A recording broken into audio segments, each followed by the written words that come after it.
Hi, everyone. Welcome. Welcome to Center for Conscious Kids.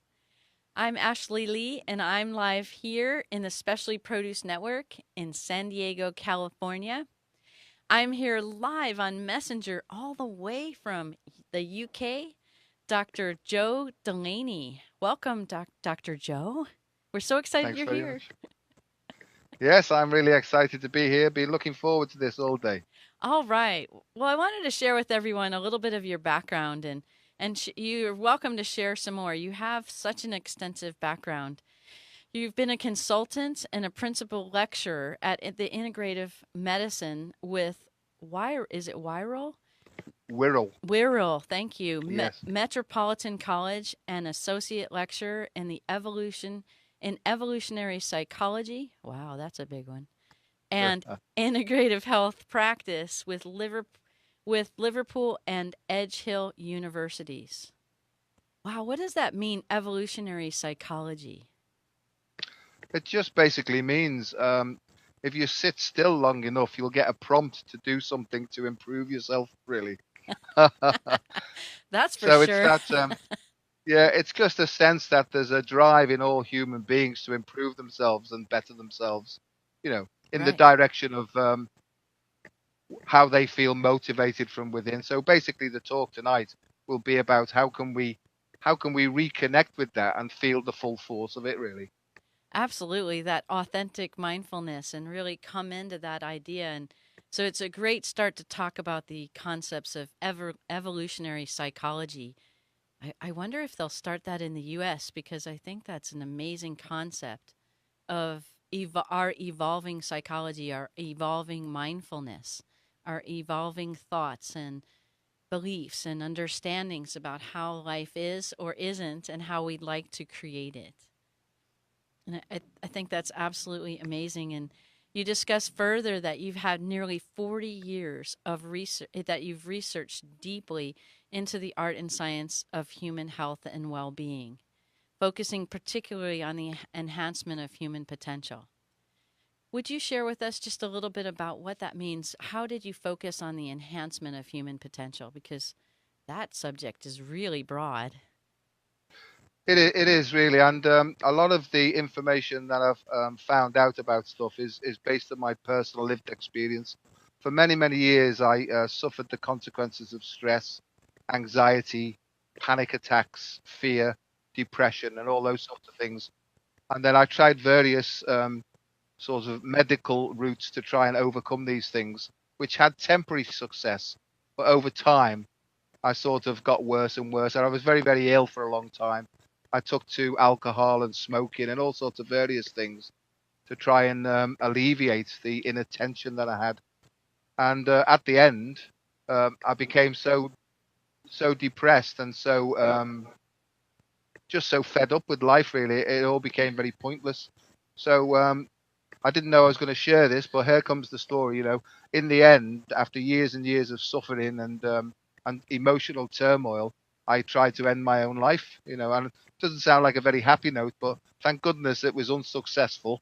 And unfortunately, you've got me now to talk about the story. That's But for in that sure. process, yeah, in that process, I have a little phrase that says it was only at the point of death that I realized there was a point to life. Yes. And a lot of people do go through this, and more people now are suffering the effects of stress and anxiety and depression, and are going through these suicidal ideas and stuff like that because they don't feel there's a purpose to life. And what I do actually is I tell my story honestly because, quite honestly, I didn't have a clue that this was going on for me for a long, long time. The people around me could see it, but I couldn't see it myself. And this is called living in denial.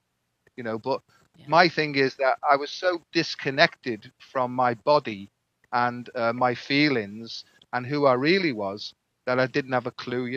My head was telling me that I was a very knowledgeable person, but really my actions and my behavior were really telling me that I didn't have a clue. So I was like what I like to call myself, and other people have called me this often, is a knowledgeable idiot. I,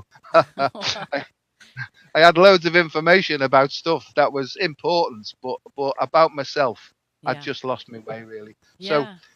really, what I've tended to do is once I saw what was going on, I got myself into a field where I could really sort of relay the message and explain what had gone on to me and try and put some sort of scientific evidence behind it. So that's where I go now. I lead with neuroscience, but really this is about the depth of what it is to be fully human. And I don't know whether that's explained it well enough. That really did, and you talk about that a little bit too, about how you use four quadrants to approach to as an approach to disentangle energy obstructions to help us restore as individuals a free flowing state and a balanced energetic state. And I talk about those too. I talk about the physical, the mental, the emotional, and the spiritual. And you have it also as a 4Q approach. The PQ, EQ, IQ, and SQ. What do those stand for in that realm? Yeah, yeah, exactly the same as you. I think physical, emotional, mental, or intellectual, and spiritual. And I think what we tend to do, especially in the Western world, is we focus on the physical and we focus on the intellectual. So we become cognitive behavioral types, and emotions, we tend to suppress or repress them. And we tend to spend too much energy and too much time in our heads. And we forget that we're connected deep on the inside as well. And to me, in my opinion and through my experience, we maybe need to spend more time in helping individuals from an early age to be honest about their emotions and also to be creative with their imagination. Because to me, spirituality, it's nothing to do with religion, or it can be if it works for you. Yeah, But spirituality to me is about the potential that resides in every human being. And I think it's different for everybody. It's all to do with focusing on the innate abilities, the inner resourcefulness. And really, it's about focusing on what's strong in individuals and not what's wrong with individuals. And I think the absolutely. Western world, the Western world tends to focus on what's called a deficit model. And the model that I'm sort of promoting now is called an asset-based model. And there are asset-based community developments going on. And I see that it's my sort of function is, from my experience, is to help people to reconnect with the source of their authenticity and to educate them in the proper way. I'm a teacher, and my job is to educate. And I thought, as a teacher, I had to fill people with information, and I see that the more we put into people, the less they become themselves. So we almost like choke them off from Mm-hmm. being who they essentially are. Yes. And I know that your work is the same. And educe comes from the Latin.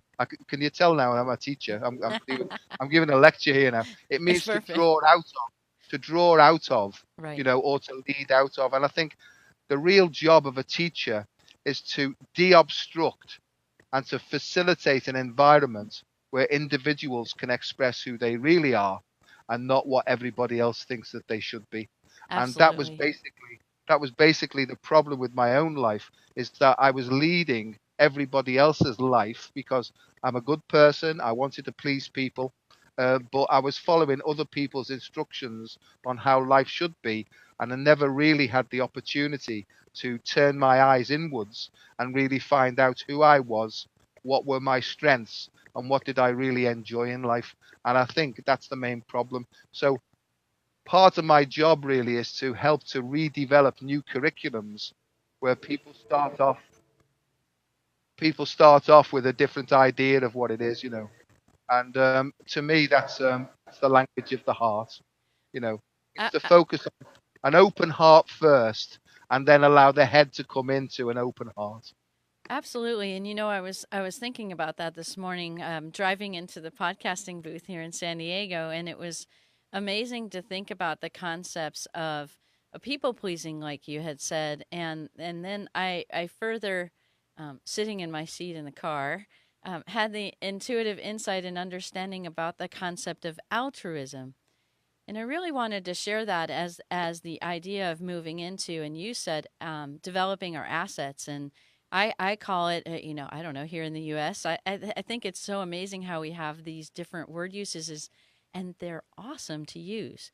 And so I like to call it empowerment. And how do we create levels of empowerment, which is absolutely the same as the assets, because we're accessing what's already inside of us innately. And I wanted to talk for a minute about the word altruism because I came up with this with another colleague, and it was just an amazing concept. And sharing that altruism is a step towards releasing attachments to the outcome so that we can truly be in service to us. And I wanted to say that in the idea, I'll say that again. Altruism is a step towards releasing attachment to outcome so that we can truly be in service to us, all of us, myself, you, us, everyone. And the reason why we want to maybe reframe that word altruism and letting go of that attachment to the outcome is because it so eloquently moves into the concept of what you're bringing forward to the world and into the UK is the I am approach to is a new adventure in the field of stress management. And you talk about it saying it is based upon integral theory and uses a conscious approach to rewrite the faulty, toxic programs that derive or drive negative feelings and emotional disturbances, replacing them with a flowing and balanced objectivity. Would you share with us what you have developed and what you're bringing forward in this I am approach as far as it's concerning and this idea of what balanced objectivity means? Did I write that? It's very good. That I You must. you I did must right that. sometimes I'm surprised by what comes out of my mouth, really. But yeah, the I am approach that was given to me, it sort of came to me in an inspirational thing. I am is essentially what all the ancient traditions believe is the essential self. It's the soul. It's the source of unconditional love. That's what I call the soul. Absolutely. And I think that this source of unconditional love is obstructed because of years and years of social conditioning and ideas and emotions and attitudes that have been fed to us by our society. And most people have been completely unaware of this, and in a sort of sleep state. And I think what happened to me was I was awoken from this slumber by my illness. I got a realization that maybe I wasn't living my life as I've explained before. That I could see that I'd been living mostly my mum's ideas. I'm not blaming my mum at all because she tried to sort of cosset me and look after me and keep me safe. But I took on board her ideas on how to live in order to please her. And the hard thing is, you know, to be objective about your subjectivity is a difficult thing to do. It's Because we all challenging to navigate. yeah, well, it's challenging, and we always come up with answers that suit ourselves. So what I've learned is that we need to find people who are honest, straightforward, not bothered about our personalities at all, who will give us honest feedback on how they see us behaving. And I see really that's how true parenting should be. And there's no criticism here at all. It's just how I'm starting to see things. Yeah. Is that from a parenting point of view, our job, I suppose, is to there's a beautiful poem. It's called The Prophet by Khalil Gibran. I'm sure that you've heard of it. And it says, our children are not our children. They come through us, not from us, So we don't own our children. We're basically just guardians of them. And I think if we can get that message across to the world and we can help parents to actually understand that their job is to feed and water children, feed and water them, give them nourishment and nutrients and allow them to grow themselves, I'm sure that the world will change completely very, very rapidly. But what we're always doing is we always seem to be fighting against the system that's already in place. And my understanding now is that we need not fight at all. All we need to do is turn away from the old paradigm and the old pattern that's gone before and create something new with this newfound flowing knowledge that seems to be coming in. So the I am approach, it stands for internal asset management, or it can be interior anger management. It can be anything you like. But I the love them essential, both. yeah, the essential understanding is a spiritual approach. It's that who you are is already in there, but probably blocked by years and years of fear-based conditioning that we need to de-obstruct. I call it quantum disentanglement because I think if we can help people to reconnect with the source of their well-being, Yes. then that actually, if we allow them and show them how to develop this in a proper way, then that will wash away these obstructions, you know. And they call me Dr. Lightheart, believe it or not. I know I look miserable most of the time, but they call me Dr. Lightheart because I have a very tongue-in-cheek approach to life now. Because I could see that I'd become responsible and serious and miserable, you know. And I Yeah. realized today that it's completely the opposite way around. You know, I got a little, so when I woke up this morning, this is how things happened to me, is I got a little quote in my head, and it said, in order to live a joyful and successful life is child's play. And I thought, absolutely perfect, because we've forgotten how to play. We've Yes. forgotten how to let our children play. And as parents, we're really adults, you know, but we've got a child trapped in this adult body that just wants to play out again and enjoy life. And I think that's what we need to do, you know. And so, Ashley, my job is to help parents to help children to play out and enjoy the playing out themselves as well. Absolutely. Absolutely. You couldn't have said it any better. And that's what you talk about too, about encouraging individuals to work with what works for them and to focus on what's strong and not what's going wrong. And I just wanted to use that quote from you because I think it's so imperative for us to recognize that we tend to focus on what's wrong and trying to fix, fix, fix instead of what is strong and how can I grow that? How can I expand that? How can I live that every moment and every day? And I think that's a subtle difference is because I've been working with people too, and I said, what's the difference between poking your head in the sand and pretending nothing's wrong versus not focusing on what's wrong. So it seems like we have an either or paradigm on the planet. We either focus on what's wrong and fix it, or we put our head in the sand and pretend it's not there. And what we're both discussing here for everyone is what if it doesn't have to be either of those? What if it can actually be there's acknowledgement there that things are wrong and not going well, but I actually choose to focus on what's going well because that grows. And if I have to deal with what's wrong, I can do that too. But I do that from a premise, from my strength part of me versus the weak or the wrong part of me. Yeah, I couldn't agree more. I'm exactly on the same wavelength. I think we've talked previously about how I understood that I was a victim of a confidence trick, you know, and I'd allowed other people to determine my pathway in life. And it was only when I started to reconnect with this source of well-being that I started to get some strength. You know, I was a sort of 6 foot, 38-year-old adult with a 4-year-old child in the body. You know, so my whole thing is about working with this inner child, allowing it to play out. As it can play out in its own strength, it will develop more confidence. It will be able to put its feet on the ground and stand on its own 2 feet.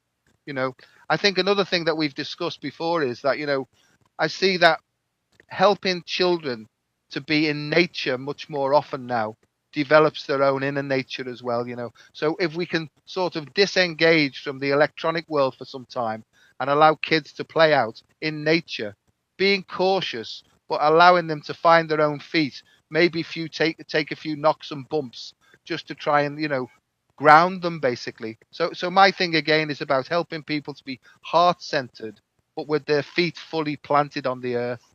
And I think that's when the real connection comes back and all their inspiration. And as you so rightly say, if they start to get stronger in themselves, they'll feel more confident then and maybe about fixing the weaker areas, as you say. And then they become a fully formed human being then. Oh, absolutely. And then you talk too about creating function, and you teach this in your environments and lecture on it and give talks about it about how you teach and you guide and you inspire others to create in their lives from the heart and soul. And you talked about soul, so interesting. Would you explain the acronym of soul for everyone? Because I think it's so wonderful. Yeah, I think to me, I think that we have, you know, body, mind, soul, spirit. I think that they're different parts of a fully formed human being. Body's easy, physical. Mind is easy because it's between the ears. But then we've got this bit now that seems to be, we seem to be as a nation, or in the West at least, disconnected from the soul and the spirit. And the soul to me is the individuated sort of it's almost the bit in us that carries with us a purpose. That's how I see things now. I'm not a religious person, but I can see where all the major religions are basically saying the same thing. That if you're in trouble, look inwards into your heart, because that's where the answer is. I call this, that what you're looking for is under your nose, and I say nose is K, meaning it's under your thoughts, it's beyond your thoughts, and it's actually in your heart. And I've developed some techniques where, we focus on our hearts. That then reconnects us. It's almost as if the more still we get, this is the way I explain it. Some people may understand this, but as we become more still, it's almost like a gate opens in our heart, and we reconnect with something much, much deeper in ourselves, and the more we stay in that stillness, because I teach mindful breathing techniques and something called cardiac coherence, the more time people spend in this coherent state, the more they receive inspiration. That then gives them new ideas on how to go forward and take actions that will enhance the quality of their life. This is what's worked with me. Mindfulness to me is more heartfulness, and I've developed a technique whereby I can measure mindfulness using heart rate variability apparatus. Some of your people who are listening will understand that. But in very simple terms, if we to get out of the head and into the heart, we can just put both hands on the heart. And you had one of my friends on a couple of weeks, Paul Luftenegger. Yes. And when I heard his song, it was almost like he'd written it for me, because he says, put your hand on your heart and put your hand on your heart and say, I love you. This song is called My Heart. Right. And when I heard it, I was overwhelmed with emotion, because it fits my my meditations that I give out perfectly, And I've also, last week's guest that you had on, Kate, Kate Lumley, the artist, I've linked up with the two of them. This is sort of a little promotion. I'm there to tell jokes for them, but also to bring in the neuroscience applications, because Paul works with the vibration of heart-centered and conscious music, and Kate works with all the colors. And what I'm beginning to see now is that I've called it, I think I've mentioned this to you before. Here's a posh word coming up now: chromatooptogenetics. And simply, Chromato-optogenetics. yes, Beautiful. simply what that means is it's understanding the chromatic scale, both in music terms and also in light terms as well, because there's actually 12 dimensions of color that correspond to things that are going on in the human mind, in the human brain, and in the human body. This is brand new stuff. It's really, it's quantum healing, and medicine's not quite on board with this yet. Well, it's you know, coming. It's coming. it's It's coming. happening. It's coming in, and what I'm trying to do is introduce this in the concept of quantum physics and things like that. So I'm trying my best. It's obstructed in some departments, but it's seeping through in others. It's seeping So through in so many ways, because you talked about too about connecting to the heart, and when we move into that space, our heart space, you talk so eloquently about connecting to our soul. And the soul that you talked about, and the definition of that, just blew my mind. And soul for you stood for, or stands for, source of unconditional love.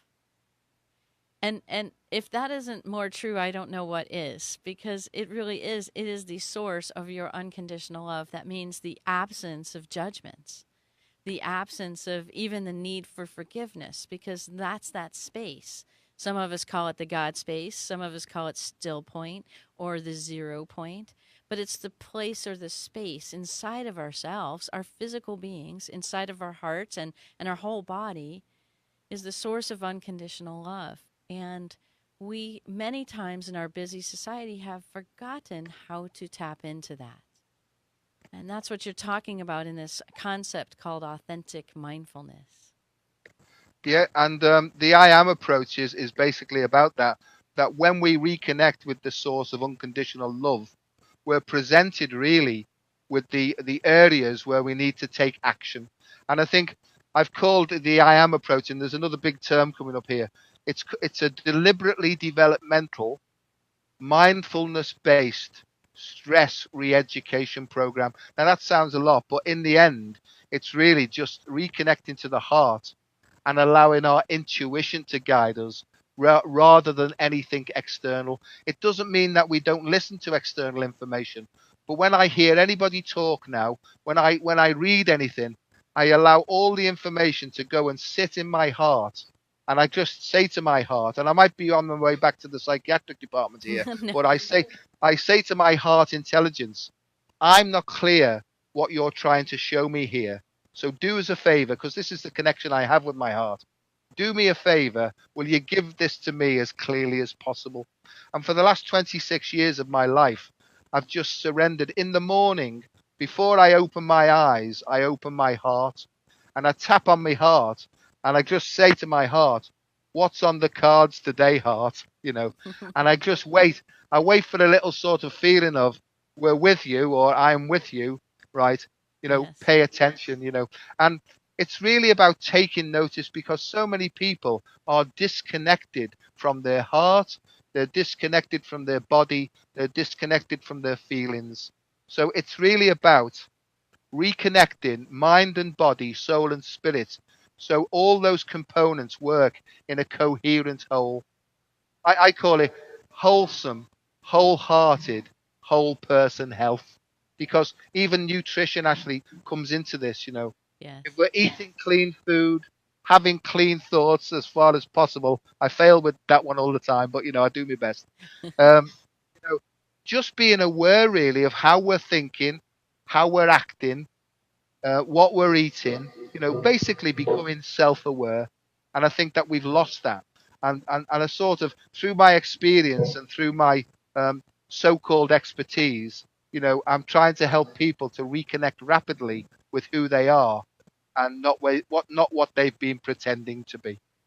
So well said. So well said. And we can certainly do that as you were talking about supporting parents in recognizing who they are as parents to children, that they are stewards, they are resources, they are loving, unconditional love and support to their children.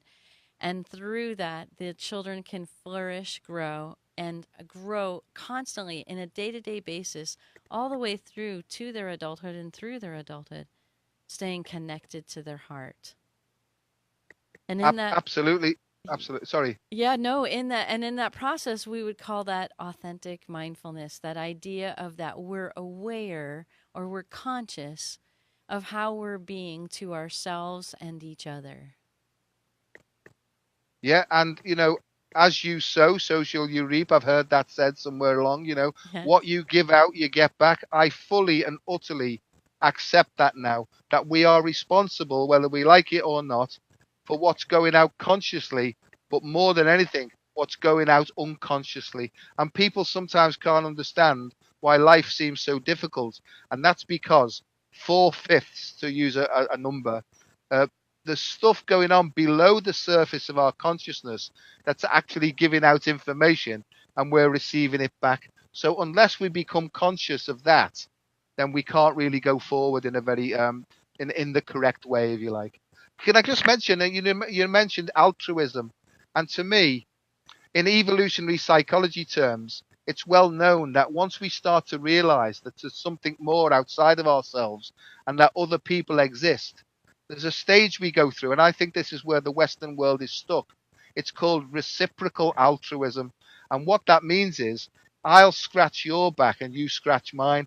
I think that the business in the Western world operates like that. And I think that we'll have to let go of that model and just keep giving and giving and giving now of what we've got in order to try and equalize the way that the world is. And I think, because monkeys do that. Monkeys, they scratch each other's back, for benefit. But to me, it's just about giving unconditionally.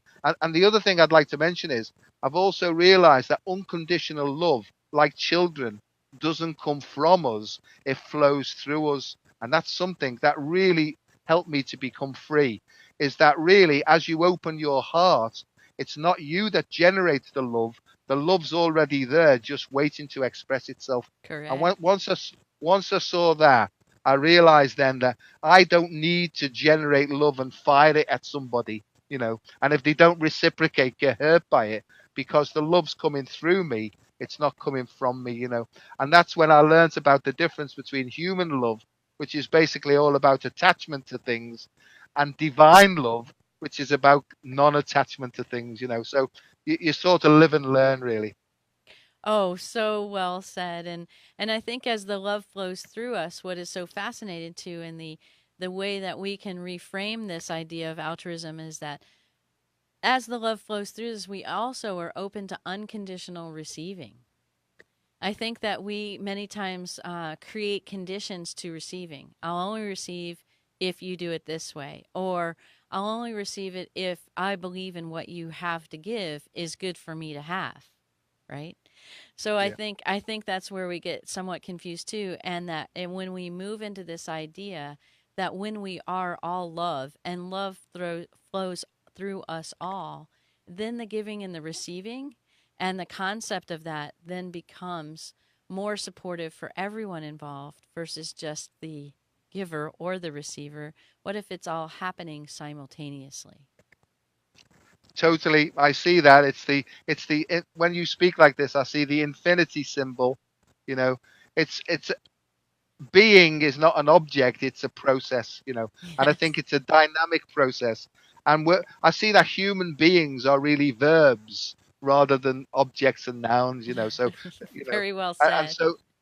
so everything changes all the time. And so my job is to help people really to surf these ups and downs, and not to sink and drown in it, really. And I can do that reasonably effectively because I've been through this process, but I also understand the neuroscience, the quantum. Well, I don't understand all of it. The quantum physics of it all, the fact that the quantum reality is multidimensional, and I think humans have multi potentials that are starting to wake up now. And people are becoming confused because they're overwhelmed with information and they don't really know how to process it in the correct way. And I sort of see that your job, my job, and people like ourselves is to help people to breathe in a particular way, to move in a particular way, and to process information that doesn't blow their minds, really. And I think that's part of my job as well. Right, and through that daily inspirational process is inspiring, right, into the heart and Yep. into that source of unconditional love. And when we preface our context or our content of what we're talking about or thinking about to each other or to ourselves, and it's in the side of the basis of the source of unconditional love, it's amazing because a lot of our wrong filters move out of our sight, and we begin to even address problems and so-called wrongs. We address them in ways that we may not have ever seen the process of how to address them before. So we would Yeah. love today to invite everyone to enter into their experiences throughout the day, that heart-centered area of the source of unconditional love and what that means. Absolutely. And, I do feel very, very hopeful about the way things are moving. I mean, you can spend a lot of time listening to the news and become very depressed by it. But then, if you spend more time doing things that you enjoy, then this flow comes more steadily and it inspires you to think in more positive ways. I think that, if you eat things that you enjoy that aren't full of toxins, if you look at things that you enjoy without getting into trouble, listen to music, listen to music that you enjoy. The five senses: visual, auditory, kinesthetic, olfactory, gustatory. If you actually just make sure that the things you're doing with your senses are positive, then it just brings a healthier state of well-being and a healthier state of mind. It really is. It really is very, very simple, but it's not easy to do.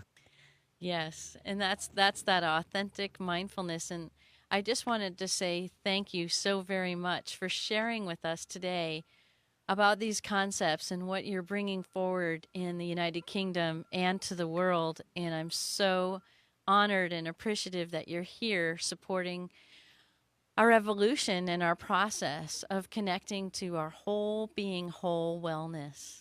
Thank you so much, Dr. Joe, for joining us today. Thank you, Ashley. It's been great, and thanks very much for inviting me. Oh, please come again. Have a wonderful day, everyone. Thank you. Thanks very much.